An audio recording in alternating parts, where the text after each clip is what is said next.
5 astuces que tu dois absolument utiliser quand tu prends l'avion. Oublie surtout pas de t'abonner. Si comme moi, t'as des parents qui adorent tout le temps venir au moins 3 ou 4 heures en avance à l'aéroport, hésite pas à leur envoyer cette vidéo pour leur dire que ça sert absolument à rien. Faut venir au moins 1 heure, pas plus. Tu t'enregistres à deux moyens, soit tu t'enregistres en physique ou en ligne. Moi je te conseille de vraiment le faire en ligne, c'est gratuit et ça te permettra de gagner un temps monstre. Compagnies comme EasyJet, Ryanair et Volotea ont tout simplement enlevé les valises ou du moins c'est en supplément. Donc maintenant tu auras le droit qu'à un sac à dos. Donc je te conseille de prendre un sac à dos d'une dimension pas plus grosse, 46, 30 et 20 cm.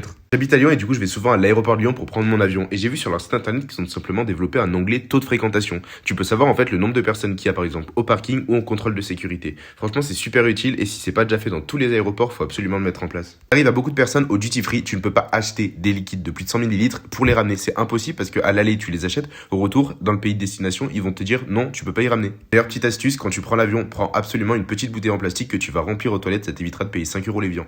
Tu connais pas l'aéroport, je te conseille vraiment d'aller sur leur site internet. Ils décrivent souvent super bien Charles de Gaulle, Lyon ou encore Genève. Franchement, c'est super bien défini et ça t'aide beaucoup.